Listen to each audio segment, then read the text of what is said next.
Educa TV apresenta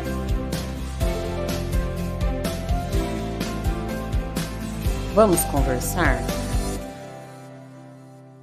Olá, seja muito bem-vinda e muito bem-vindo ao Vamos Conversar, o videocast aqui da Educa TV. Mais uma vez agradeço pela sua companhia e pela sua audiência. Fique com a gente, porque esse espaço é um espaço de diálogo, reflexão e aprendizado, porque a gente acredita que é conversando que a gente se entende. Hoje a gente vai falar sobre um tema muito importante, que é saúde mental. Por isso, eu tenho aqui dois convidados, que é a Eduarda Barbosa de Souza, ela é terapeuta ocupacional, gerente do CAPS Infanto Juvenil Carretel. Muito obrigada pela presença, Eduarda. Eu que agradeço, Lilian. Fico muito feliz da gente poder falar sobre saúde mental, que é um tema caro e é um ato revolucionário poder falar sobre isso. Obrigada. Eu que agradeço. E também o Rafael do Nascimento Manrique. É que nem Henrique. Henrique, mas muda. Que é psiquiatra e diretor técnico do Cândido Ferreira, a quem eu agradeço também pela participação. E eu que agradeço pela oportunidade de estar aqui. Embora tenha aqui falado já quem são vocês, eu queria que vocês contassem um pouco mais sobre cada um, sobre a experiência e como vocês se relacionam com esse tema. Pode começar, Eduarda? Posso. Então vamos lá. Bom, sou terapeuta ocupacional, formada aqui pela PUC Campinas, né? Sou do interior, sou de Bragança Paulista, mas aí tenho um relacionamento longo já com Campinas. Estou aqui já há alguns anos. Já na graduação, me interessei pelo tema da saúde mental e pela TO social, que são temas que estão muito próximos um do outro, né?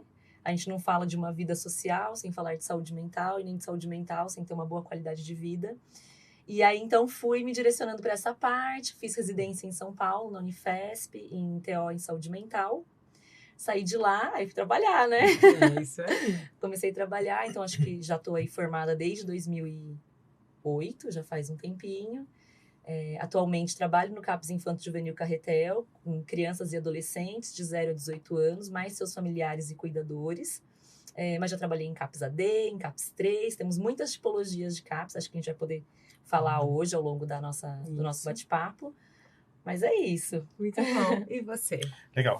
Eu sou médico, né? Eu me formei pela Universidade Estadual de Campinas, aqui no Unicamp. Formei em 2011. E aí, a princípio, eu não tinha, assim, apesar de eu ter tido um bom desempenho na faculdade com saúde mental, com atendimento, com a vida prática mesmo, mas quando eu saí da faculdade, eu não me interessava por isso. E aí, depois, trabalhando, eu percebi que eu tinha um tino para esse perfil de paciente, que eu gostava de atender. E aí, eu resolvi fazer psiquiatria. Aí, eu fiz minha residência em psiquiatria. Eu fiz no Instituto Bairral de Psiquiatria em Itapira, que é um hospital psiquiátrico grande e tal, onde, ainda hoje, eu trabalho como coordenador da residência lá.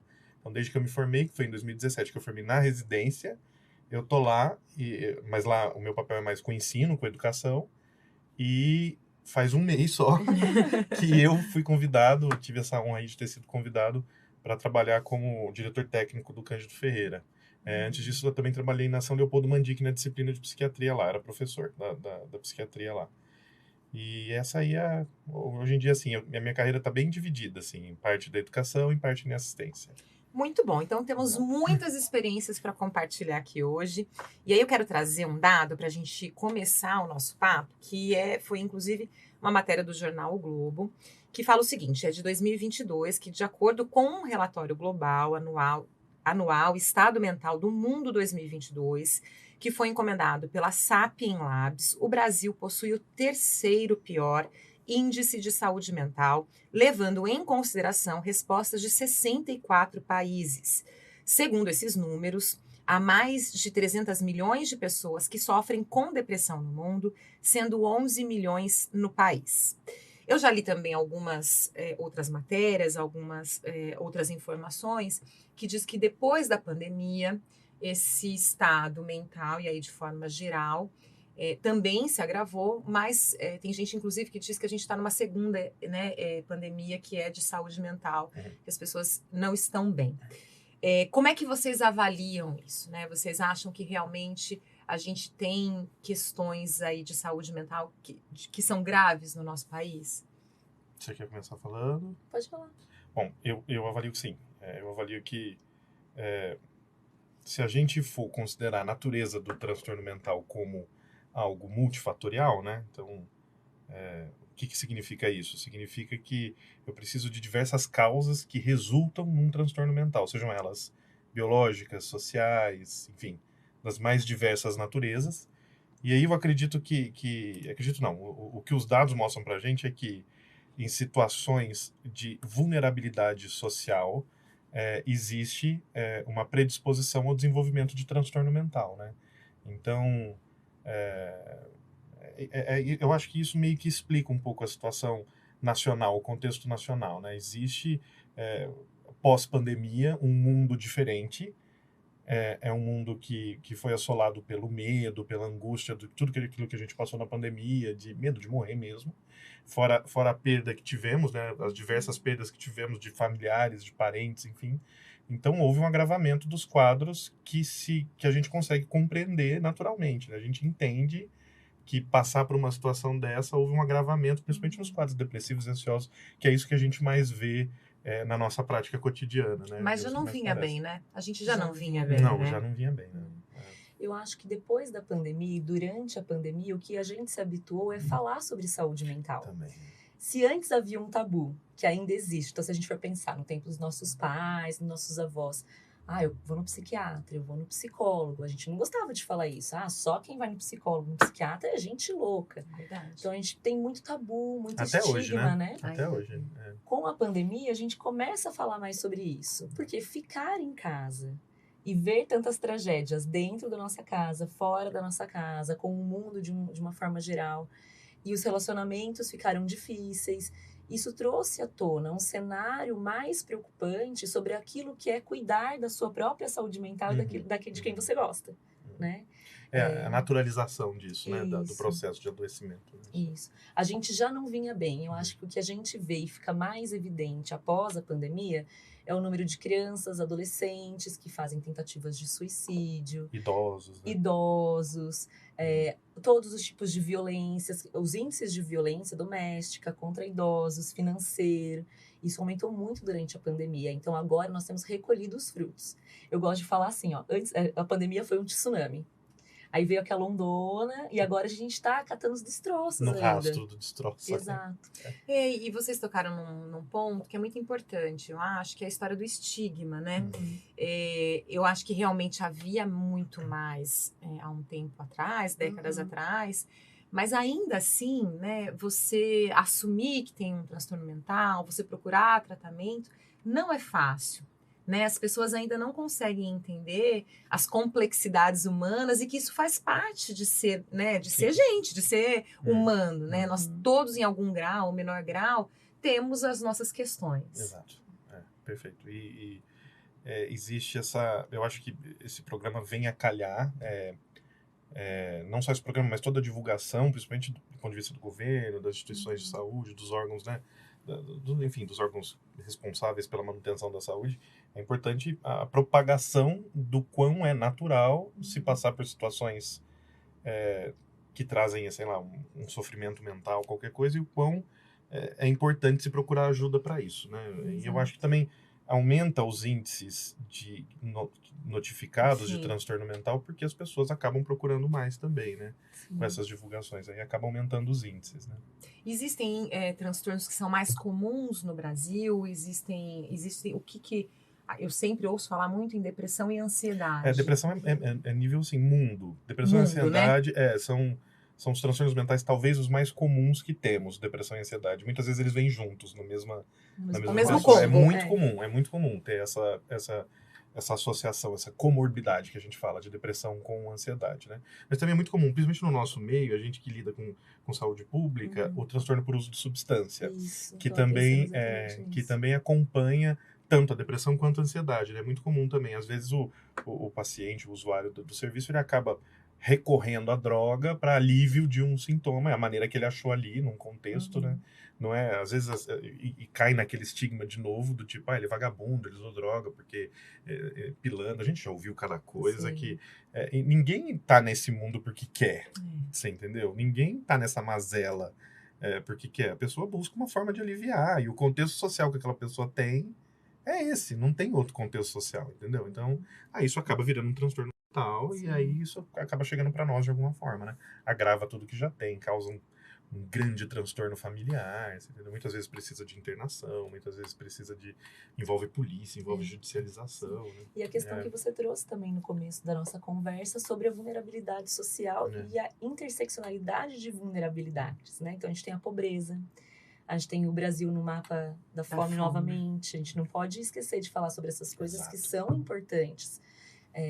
No mundo da infância e da adolescência, a gente vê muitas crianças e adolescentes com dificuldades de inclusão escolar nesse momento. Então, crianças que não conseguem muito viver aquele contexto social, coletivo. Então, se a criança hoje está com 3 anos, ela nasceu na pandemia. Então, antes da pandemia, quando essas coisas aconteciam, eram crianças mais específicas, eram cuidados mais específicos. Agora é quase que coletivo esse cuidado para as nossas crianças, para os nossos adolescentes, o uso e experimentação cada vez mais cedo de drogas, né? Como o Rafael disse, maconha, álcool, outras drogas que aí são mais consumidas em festas que os jovens frequentam. Esses são dados de um uso importante no Brasil, né? O uso de substância, álcool e outras drogas. E eu queria que a gente falasse um pouco mais sobre isso, porque eu acho que algumas pessoas ainda não têm clareza de duas coisas, de que o uso dessas substâncias é um transtorno mental, e diz que você trouxe uma fala que é tão importante, né? De que as pessoas estão procurando um alívio para um sofrimento. Não é simplesmente porque é malandro, vagabundo, seja lá o que for. Mas a pessoa está angustiada, ela está sofrendo e muitas vezes não sabe nem como... Não tem nem consciência disso de maneira plena. Assim, às vezes o paciente...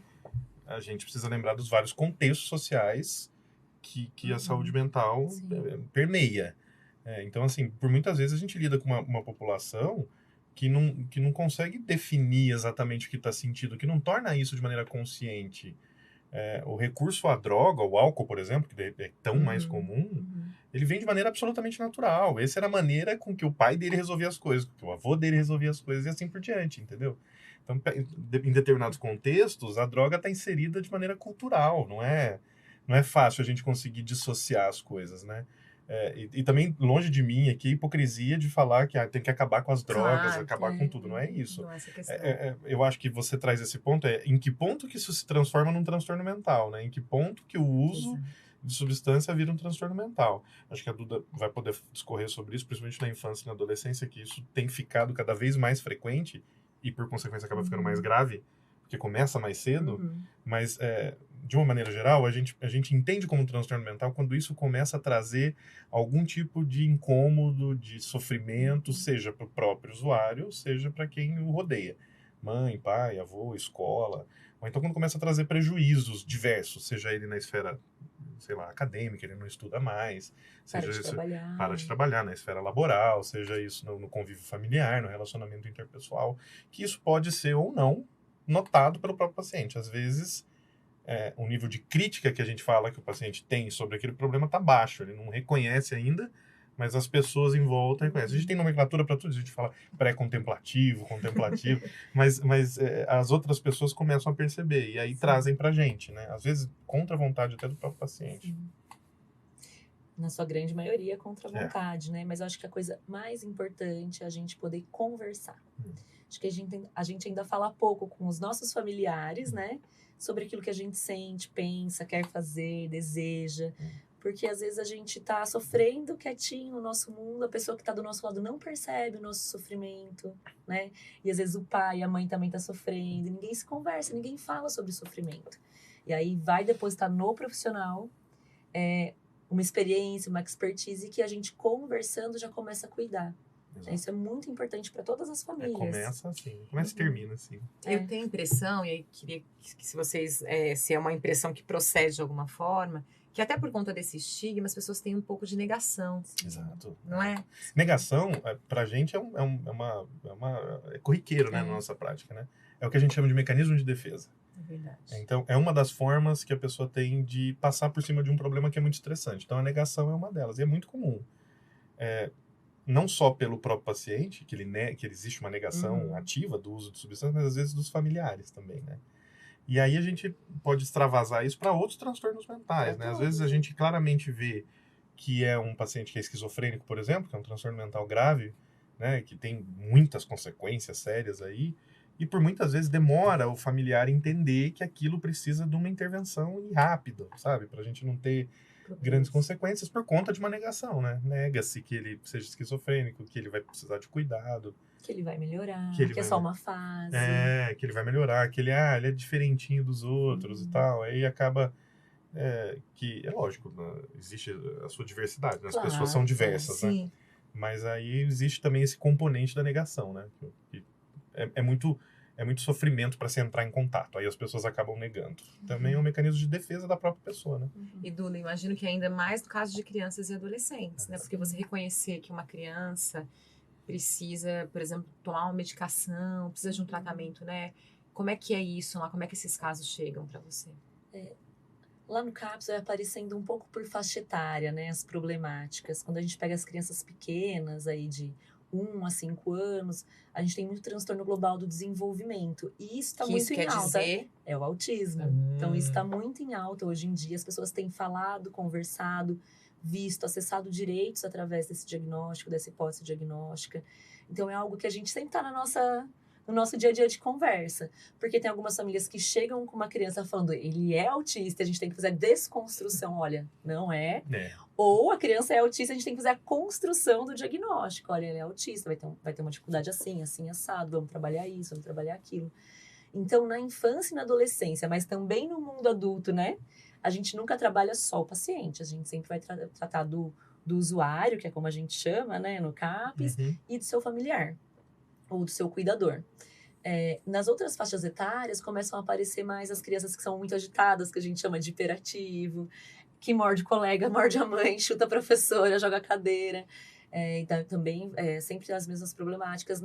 Já na pré-adolescência, na adolescência começa a aparecer as esquizofrenias, os transtornos de conduta, né? Que são muito comuns. O que é um transtorno de Um conduta? transtorno de conduta é aquela criança ou aquele adolescente que faz tudo para tentar os pais. Que a gente vê assim, nossa, esse menino é terrível. Só que de uma forma patológica. Patológica. Passa de um limite socialmente aceito. Entendi. É aquilo que eu tô te falando, do que a gente... É o limite que a gente passa para transformar em transtorno mental, entendeu? Exato. Entendi. E aí começa a ficar preocupante, porque vira uma coisa que foge aos contextos, assim, de uma birra ou Foge, de... isso. Né? Por exemplo, um exemplo, né? Meu filho tá com muita dificuldade na escola, não consegue ficar nenhum dia, ele não tem paciência, ele fura os colegas com lápis. Você vê que não conseguir ir na escola, né? Sem não gostar de ir na escola é uma coisa. Agora, furar os colegas com lápis, chutar, morder. De um jeito sempre isso que a gente tá falando, muito exacerbado, né? Não é algo assim do comum da criança que faz birra, que não quer ir, que não confronto que é natural da gosta. adolescente, Sim, né? que De faz pensar parte, limite. exato, que faz parte da Exato. formação de personalidade de qualquer um. Exato. Todo mundo passa por uma fase assim, Sim. né? Mas o que a Duda tá falando são de contextos patológicos, assim, Isso. mais chega pra ela. E aí começa a aparecer também, aí já na adolescência, as tentativas de suicídio, né? A experimentação do uso de substância, tanto do uso recreativo, que vou numa festa e uso uma vez, quanto do uso abusivo, Exato. que o Rafa estava falando. Agora, o que aparece muito também em todas as idades, e aí também no mundo adulto, as violências, sobretudo as violências sexuais. Isso também é uma questão que traz agravos à saúde mental, né? Com Então, certeza. crianças que sofrem violência, adultos que sofrem violência, mulheres que sofrem violência física, psicológica, sexual, doméstica, financeira. Aí a gente tem uma lista grande, né? É um Alimentar. programa só para falar Agora você disso. fala das inseguranças alimentares, Inseguranças né? alimentares. Que assolam o mundo, o Brasil principalmente. É muito bom falar disso, porque a pobreza, né? Como é que você vai cuidar da sua saúde mental, né? Como é que você vai pensar sobre isso, refletir sobre isso, se você não tem o que comer? Sem né? acesso aos recursos, né? É muito triste, é muito cruel, né? E isso que você estava falando, eu tô até com medo da resposta, viu, Duda? Que você falou que essa experimentação das substâncias está cada vez mais cedo. De cedo quanto estamos falando para ter uma ideia? Lembrando uma coisa que o Rafael falou que é importante, a gente está falando sempre de um uso bem patológico, né? Sim. Então, acho que a criança mais nova que a gente teve em uso, experimentação de crack, um menino de 9 anos. Então, essas experiências aparecem, são experiências que nos chamam muito a atenção, mas que a gente, caminhando pelas ruas, a gente vai vendo crianças em situação de rua, adolescentes em situação de rua, ou não é nem em situação, é em circulação, né? Às vezes eles não estão em situação, não moram na rua, mas Mas circulam ficam na pela rua. rua. Mas o né? ambiente majoritário é a rua, É. né? E eu ia falar de uma coisa. A gente tem que ver que, assim, para uma criança de 9 anos Uhum. experimentar o crack, qual é o contexto que essa Sim, criança está inserida, né? Exato. Para ter acesso ao crack tão fácil, ao Uhum. ponto de uma criança de 9 anos, que deveria estar num contexto Outro, ideal, né? totalmente diferente desse, né? Ter acesso ao crack. Uhum. Então, você imagina a quantidade de vulnerabilidades Exatamente. geradoras de transtorno mental possível que Uhum. essa criança pode estar submetida, né? Pode estar submetida. E aí, né, existe também a gente tende a culpar os pais, os responsáveis, os tutores, mas eu sempre falo, que já falei isso várias vezes em programas de temas diferentes, né, que no que se refere às crianças e adolescentes, existe toda uma rede, ou pelo menos deveria existir uma rede de proteção, né, claro, do Estado, do poder público também, mas das pessoas que estão ali, Sim. né, em volta dela. E a gente sabe, claro, às vezes o contexto é inteiro de vulnerabilidade, não tem ninguém ali para se olhar. Mas a gente também falhou um pouco como sociedade, né? Quando a gente chega e percebe esse crescimento, né? De crianças tão pequenas que deveriam estar brincando, deveriam estar estudando dentro dessa situação. Sim, eu concordo plenamente. Quando eu penso sobre isso, e a gente vê muito isso na experiência do CAPS, mas também nas unidades que a gente vai fazer apoio matricial, né? Que é um outro recurso que a gente utiliza na saúde mental. Tem crianças e adolescentes e adultos e mulheres, enfim, toda a população de uma forma geral, que podem participar de coisas e outras pessoas que socialmente não podem participar. Então, a gente fala enquanto sociedade quando a gente permite que essa divisão aconteça, né? Porque a saúde mental, ela fala sobre participação social, circulação social. Tem jovens que têm acesso a cinema, a clube, a shows e outros Livros. Jovens que não. E não só isso, acesso à saúde física, Exatamente. aos recursos de saúde, uma boa alimentação, Intelectuais. entendeu? Tudo isso é gerador de transtorno mental. E eu acho que isso responde a primeira pergunta tua, que você traz o estudo aí pra gente, dos níveis de saúde mental brasileiro, e numa sociedade doente, não tem como a gente atingir nível tão bom de saúde mental, né? E falando de qualidade de vida, acho que é bom a gente falar também você falou dos esportes, né? Porque tenho visto aí que cada vez mais se fala do quanto a prática esportiva é importante para a qualidade. Antes a gente achava, tem que emagrecer, engordar, aquela coisa do corpo. Mas não. O esporte hoje tem a ver com a nossa saúde mental. Existe estudos e estudos que falam pra gente da liberação de neurotransmissores que são favoráveis à saúde mental, né? Não cabe aqui eu ficar descrevendo qual é e qual não é, mas que tem a ver com a prática de esporte, com a prática de exercício, vamos chamar assim. Não necessariamente com a prática de esporte, né? Então, a prática de exercício, ela está sempre nas listas de recomendações de qualquer médico psiquiatra quando você vai tratar de saúde mental, principalmente desses mais comuns, depressão e ansiedade, né? Mas a gente também há de entender que, a depender do grau do que eu tô lidando, de gravidade, do transtorno que eu tô lidando, eu não vou conseguir fazer. Certamente. Então, aí eu preciso também ter a maleabilidade de procurar outros meios para poder acessar esse paciente. Às vezes ele não tem acesso aonde fazer, às vezes ele não quer, enfim. Tem uma série de limitações que podem estar presentes, né? Eu acho que é só importante também falar disso. Para não ficar aquela coisa massacrante do tipo, tem que fazer também, entendeu? Você tava falando e tava pensando nisso. Sabe aquela coisa assim, não levanta porque não quer, não levanta da cama porque não quer, exato, né? Exato, o dia tá tão lindo lá fora. Pois é. Que aí vira uma meritocracia. Exato, Não é disso que a gente tá falando. Não é disso que a gente tá falando. Levando em consideração que cada pessoa é de um jeito, É de um jeito, gosta de certas coisas, Sim, tem exato, certas habilidades na vida. exato. Porque tem gente, eu gosto de jogar vôlei. E tem gente fala, que não gosta. Detesto, não sei jogar na bola, entendeu? Isso aí. Não, isso tudo bem. Tá tudo bem. Existem outras formas de se liberar esses neurotransmissores que não necessariamente perpassam pelo exercício físico. Mas, em linhas gerais, o exercício físico é bom. Ajuda de maneira importante, assim, na promoção de saúde mental. Além de que ensina regras, limites. Tem uma série de benefícios. Sociais, né? É que nem, por exemplo, a espiritualidade, né? Sim. A espiritualidade também tem muito estudo que fala disso, do quanto isso é benéfico, desde que bem aplicado, porque assim, se eu for usar com muita culpa, com muito peso, aí eu tô fazendo o papel contrário do que eu gostaria, né? Então, assim, quando ela faz aquele papel de acolhedora, de trazer de suporte, de mãe, vamos dizer assim, entendeu? Isso traz um benefício para a saúde mental. mas ela tem que ser aplicada de uma maneira que gere isso, que não pode ser o contrário, que a gente chama de coping. Tem um coping positivo, né? Eu li uma pesquisa que falava que tinha algumas...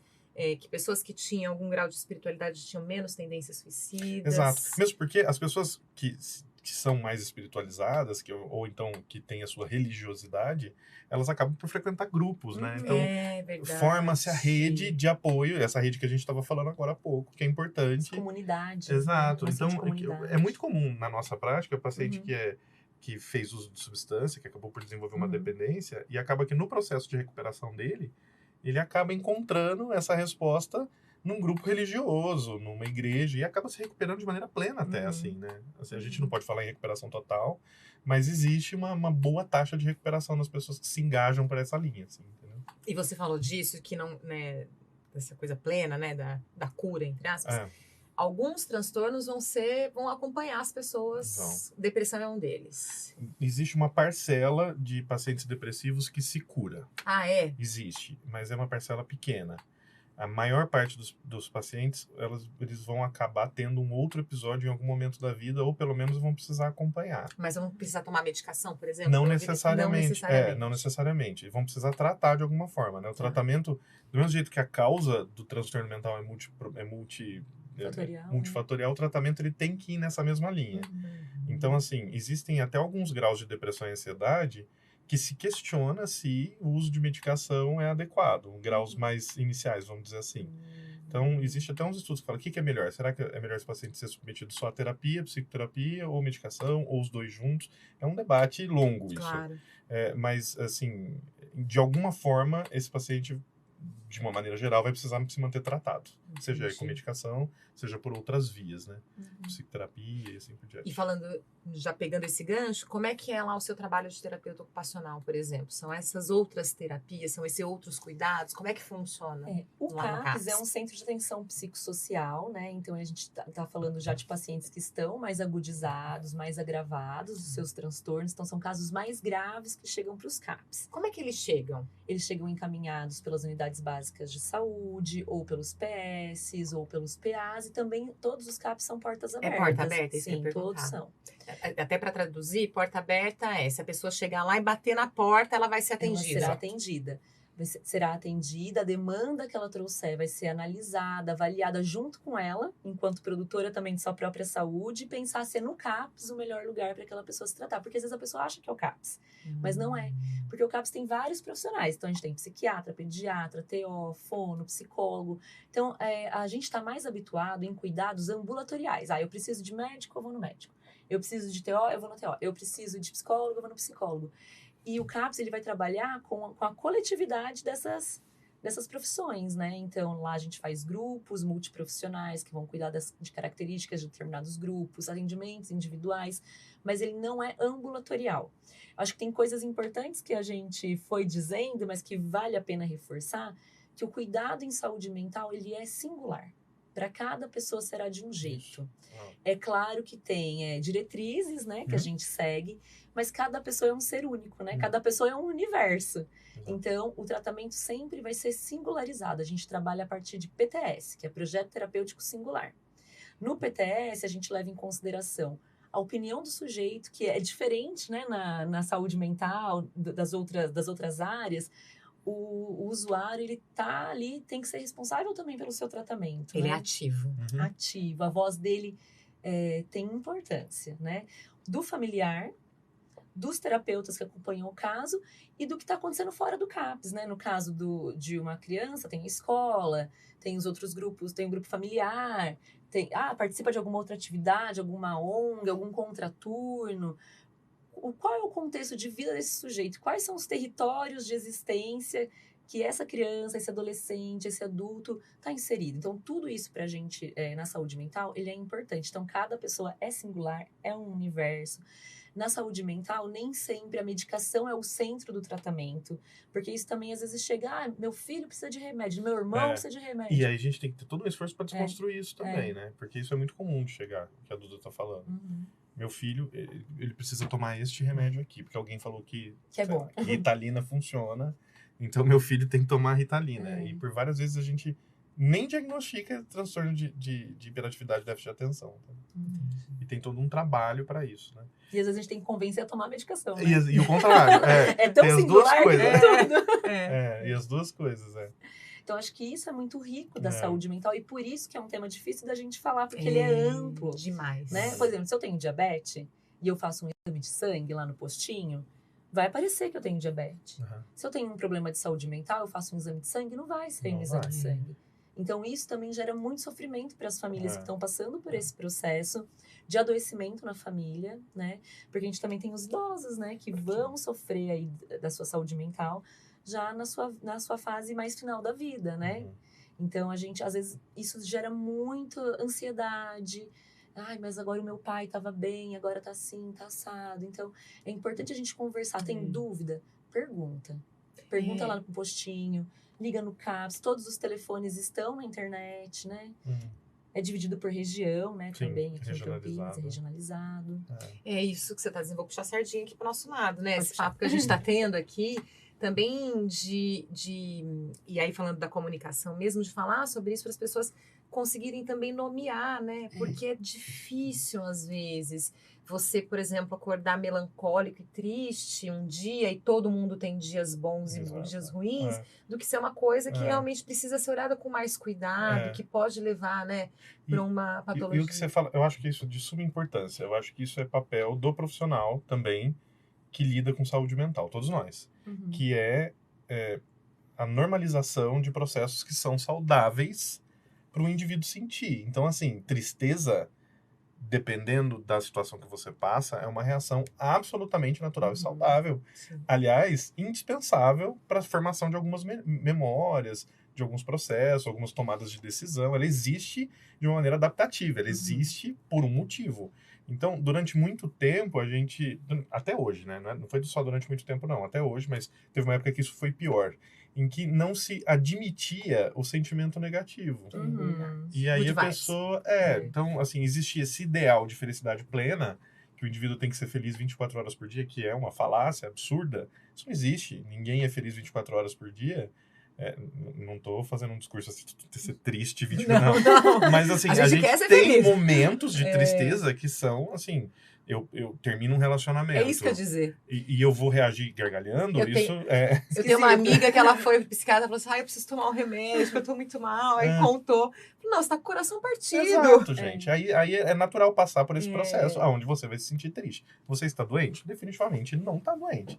Não precisa tomar remédio. Aliás, se tomar remédio, você pode atrapalhar o processo de elaboração de luto, que acontece naturalmente, que é um processo em que você reaprende a viver sem aquele parceiro, sem aquela pessoa, sem alguém que morreu. Enfim, e esse processo, ele é doloroso. Ele existe por um motivo. Ele é doloroso, por mais cruel que isso pareça, ele tem uma função adaptativa. O luto, ele tem uma função adaptativa. A pessoa se adapta a uma nova realidade dela, entendeu? Agora, eu interferir nesse processo, e aí já começa a virar o que a gente chama de iatrogenia, que é que nem um cirurgião que faz uma cirurgia desnecessária, Sim. entendeu? Aí entra um processo que daí é uma questão até ética, assim. Cabe a nós, profissionais da saúde, orientar esse paciente, fazer o que a gente chama de psicoeducação, que é, olha, você está passando, nós vamos te acompanhar, mas muito provavelmente não se trata de um processo de depressão, mas a gente vai te ver de perto, sempre sugerindo, assim, ó, vamos marcar um retorno mais perto para te ver melhor, para ver como é que você vai ficar e tal, e assim por diante. Isso eu estou falando no contexto consultório, no contexto ambulatorial. O contexto CAPS é um contexto diferente, ele é um contexto mais amplo, mais multiprofissional, assim, tem um monte de profissional. No caso das crianças, por exemplo, a gente tem você falou da Ritalina, me veio logo agora, assim, né? A criança hoje, se ela não for quietinha, se ela não for Exato, comportada, como se fosse natural uma criança de 6, 5, 6, 7 anos ser quietinha. Claro, existem crianças que são mais quietinhas, crianças que são mais levadas, mas, de modo geral, elas querem descobrir o mundo, né? Elas querem olhar, elas querem mexer, elas querem tocar, elas querem falar. E aí também tem um pouco essa coisa de falar, tem TDAH, né? Vai ver que é hiperativo. E às vezes não, às vezes a criança só está querendo descobrir o mundo. Exatamente. E tem outra coisa que a gente não falou, mas que é muito importante hoje na saúde mental, que é o uso das telas, redes sociais, internet. Nossa, muito bem lembrado. Então, para a criança, assim, né? sai jantar, vai no restaurante a família, criança com 3 anos, Com a fica, tela. não, tá, assiste esse É, Galinha Pintadinha. é mais fácil para os É. pais. Eu não vou julgar, não, gente. Dá, É. porque fica mais calma, né? Mas sabe por quê? É isso que você falou? Porque a criança, se ela estiver solta no restaurante, as pessoas vão ficar incomodadas, Fica. porque ninguém É, mais É. dá direito à criança de ser criança. A gente A vive gente perdeu, numa né? sociedade É. adultocêntrica. Espera-se o comportamento de um adulto numa criança. Exatamente. Porque a gente perdeu a noção de comunidades. É. Numa noção de comunidade onde tem o velhinho, o jovem, o É. adulto, a criança, todo mundo convive e sabe qual é o papel Exato. social, Isso. ocupacional de cada um dentro daquela comunidade. A gente perdeu isso, até porque agora a nossa população está vivendo mais. Então a gente tem isso sim na criança, essa visão. E o uso da internet, das redes sociais e das telas, elas causam dependência também. Uhum. Então tem crianças que abrem quadro de... Ai, agora me fugiu o nome. De abstinência. Pela Sim. falta do uso Já tem muita do gente. celular, da É. internet. Mas tem muita gente estudando isso, né? Tem. A dependência tecnológica, Sim. né? Ainda não é uma coisa muito falada ainda, né? Apesar de ser óbvia, mas ainda tem muita gente estudando Tem. ainda, porque é muito particular a questão, né? Não, e Sim. é uma briga, e agora falando como mãe, né? É uma briga muito desleal, né? Porque todos eles têm uma faixa etária ali, que todos eles, se deixarem, jogam o dia inteiro. Sim. E às vezes você tá brigando e fala, mas todos os meus 10 amigos estão jogando agora. Isso. Né? Então, virou uma questão social também ali. Porque ele Isso. fala, é ali que eu vou relacionar com as pessoas. É. Não pode. Eu acho que a gente não vai conseguir tirar isso. Eu né? também acho que A não. gente vai A ter gente que vai ter que adaptar, aprender. aprender a adaptar. E dosar, E né? usar, e saber o que pode, o que não pode. Eu nem sei Sim. como. É. Para as Isso crianças, que estão É. nascendo agora, a internet, o uso de telas é quase a extensão do corpo. É Isso, verdade. Então- Para nós também, né? Para Também. nós também, cada vez É. mais. Só que a gente ainda sabe como é Antes. viver isso. Exato, é. Quando não tinha WhatsApp. Quando você dormia a noite inteira sem ficar... zzz, zzz. E quando, Aí quando você tinha não que tinha- ligar pra pessoa pra saber como ela Quando não tinha tava. internet. Quando A não gente é tinha dessa internet. época de quando Não, tinha eu não internet. sou mentira. Então, isso a gente vê muito lá no CAPS. Crianças É. que fazem um uso abusivo da tela. E aí a gente sempre faz uma pergunta, mas para o adulto responsável, isto é um problema? Uhum. Porque depende também daquele contexto familiar, Entendi. daquela organização familiar, É. né? Então, assim, é multifatorial mais uma vez. E é um grande tema de estudos, É. de pesquisas, porque cada vez mais, né? Tudo a gente faz pela internet, né? A E gente tem a resposta conversa muito rápida, né? rápido. Isso tudo mudou, tudo uma conformação Exatamente. do imediatismo. do imediatismo, imediatismo. de se conseguir uma coisa. Os vídeos cada vez mais curtos, É né? isso. Então, os vídeos, você pega TikTok hoje, o vídeo tem quantos segundos, É né? isso. E E a gente é já um tá vídeo começando a ver atrás tudo do na outro. velocidade E 2. aí vai, exato, Para gerar visualização. E as É. crianças já nascem fazendo assim. né? Já, e vai passando. Pois é. É. Mas acho que é importante mesmo a gente falar sobre isso, para as pessoas também entenderem que tudo isso, tem, como vocês falaram, né, é multifatorial, tem Exato. muitas Isso. circunstâncias e tudo isso influencia na saúde mental, né? E eu queria que você falasse um pouco também, logo no início a gente falou da diferença entre os CAPs, que eu acho que também é importante. Sim. Existem 3 tipos de CAPs, isso a nível do Brasil, né? A gente tem os CAPs 3, que são os CAPs adultos, para adultos com esquizofrenias, depressões graves, persistentes, né? Transtornos mentais graves e persistentes. Aqui em Campinas nós temos 6. Temos CAPs AD, que é para pessoas que fazem uso problemático de álcool e outras drogas, e aqui no município nós temos 4. 5, né? CAPS AD, São 5. acho que são 5. São 5. Não, são 4. Reviver, Independência, o Sudô e o Antônio Orlando. Uhum. E temos 4 CAPs infantos juvenis, que vão cuidar aí de crianças e adolescentes de 0 a 18 anos com problemáticas em saúde mental. O CAPS IJ, ele cuida um pouco mais de tudo, mas os CAPS 3 e AD, né, apesar de ter essa diferença, claro que tem pessoas que têm esquizofrenia, por exemplo, e que fazem uso de substâncias, e pessoas que fazem uso de substância e desenvolvem, por exemplo, esquizofrenia, dentre outras coisas que Nem sempre pode gerar, é né? fácil dividir, assim, Entendi. o perfil Sabe do aquela paciente, coisa, o que né? nasceu primeiro? É, O ovo ou a galinha? exato. Não sabe. E às vezes nem compensa fazer essa divisão. Não. É, O Acho que é negócio é onde tratar, o usuário se sente ali mais Exato, acolhido, onde mais tem- identificado. Exato. perfeito. No caso das crianças e adolescentes, é sempre no CAPS IJ, né? Então, a gente tem essas 3 tipologias. Nós temos bastante CAPs aqui em Campinas, Tem. né? Precisamos de mais, claro, sempre quanto mais, melhor, né? Porque a gente está falando de uma população que cresce, né? E a assistência é sempre muito parceira, humanizada, afetiva. Na saúde mental tem uma coisa que a gente fala que é afetar-se, né? Você se afeta com a história do outro, né? Tudo é muito. Você é uma clínica do afeto, não do afeto, ai, que lindo, ai, como eu gosto de cuidar. Não é isso. É afetar-se com a história do outro, te traz para a cena do cuidado de uma outra forma, né? Porque os dados do começo do nosso programa, todo mundo tem na família ou conhece alguém que já sofreu saúde mental ou que faz uso de substância, né? Todo mundo tem. Se não tem na família, sempre tem aquela história, o homem do saco, né? Que provavelmente é um adulto que sofre, que mora na rua, que faz uso de substância, né?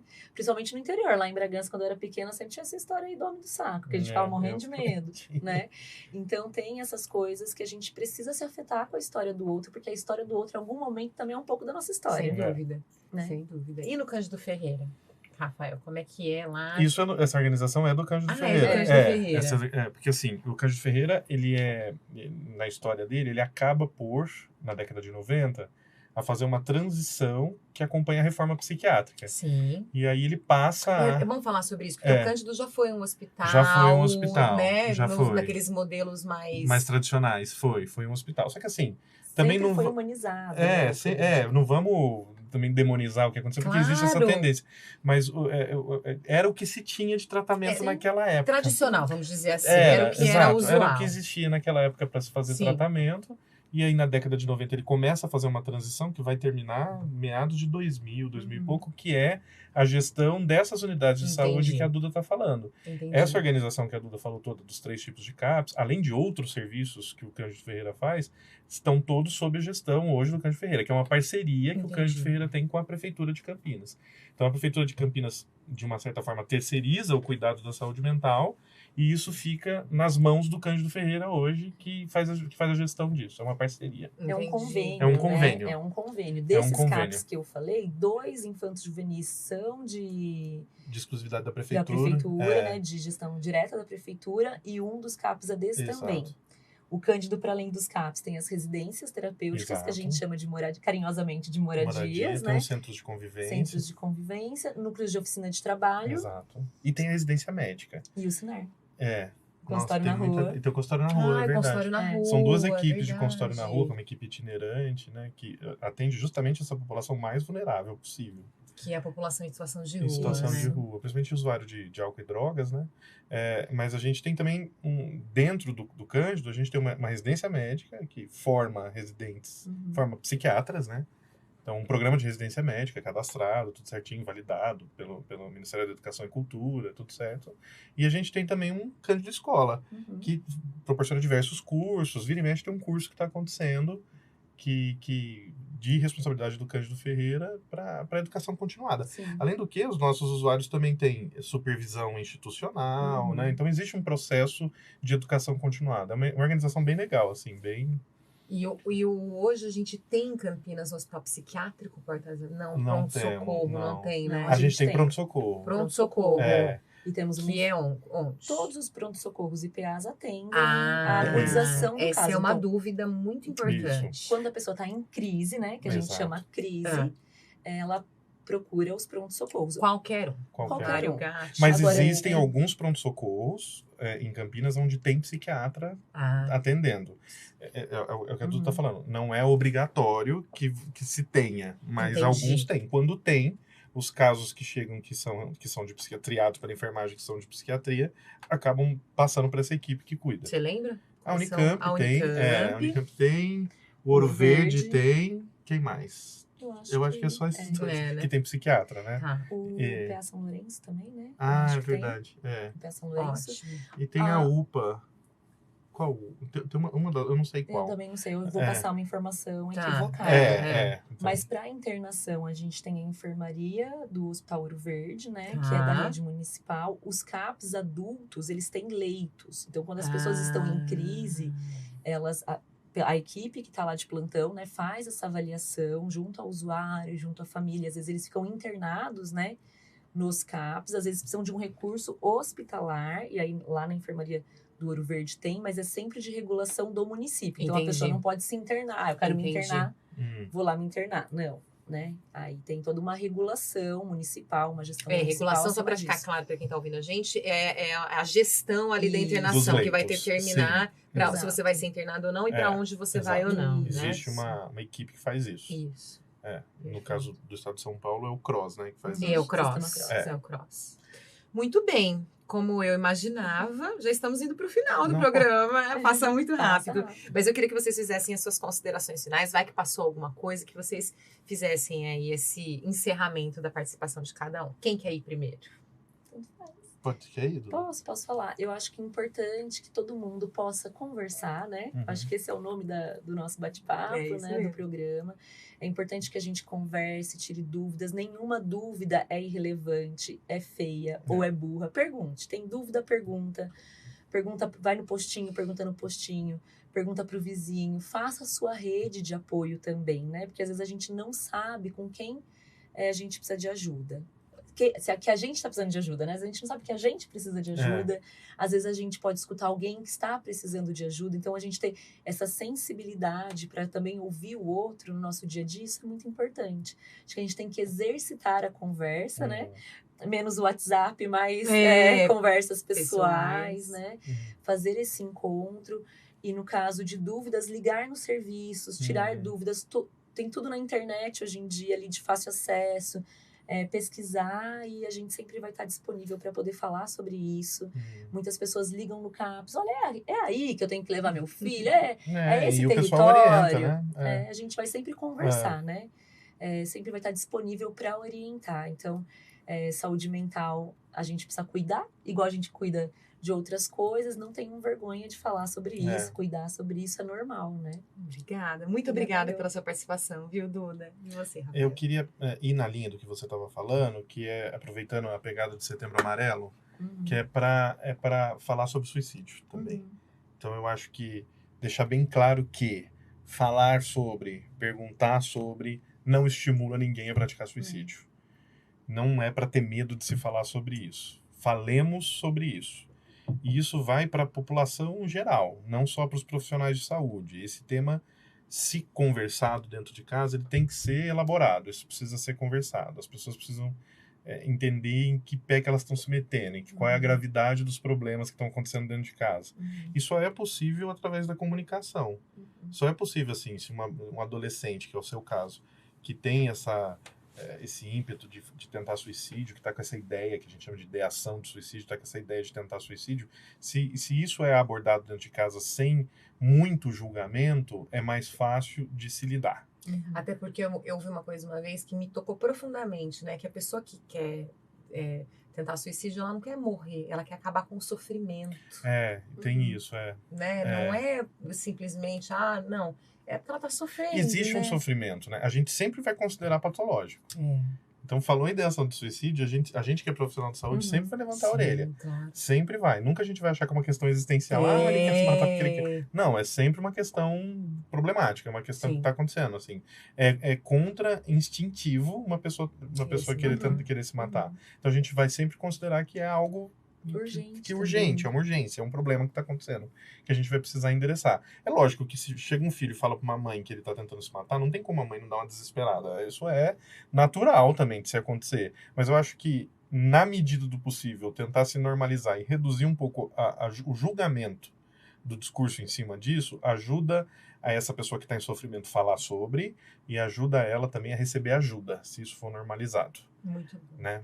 E eu acho que é importantíssimo isso que você trouxe. Já fica o gancho para que o nosso programa, o nosso próximo episódio, vai ser especificamente sobre a prevenção ao suicídio, porque é um tema muito importante realmente. O Setembro Amarelo está aí e a gente precisa conversar sobre isso também. Com certeza. Muito obrigada também, Rafael, pela participação. Muito obrigada mais uma vez, Eduardo. Tenho certeza que foi muito importante esse papo que a gente teve hoje aqui. Espero que a gente tenha contribuído. Com certeza. Muito obrigada. Eu que agradeço. E esse foi o Vamos Conversar de hoje. Falamos sobre saúde mental. No próximo programa, nós vamos falar especificamente sobre a prevenção ao suicídio. Fique com a gente, acompanhe toda a nossa programação aqui na Educa TV, no 12.2 para Campinas e toda a região. Obrigada e até semana que vem. Educa TV apresentou Vamos Conversar? Prefeitura de Campinas, Secretaria de Educação, Produtora Rio Brasil Digital. Educa TV Campinas, um mundo de conhecimento para você.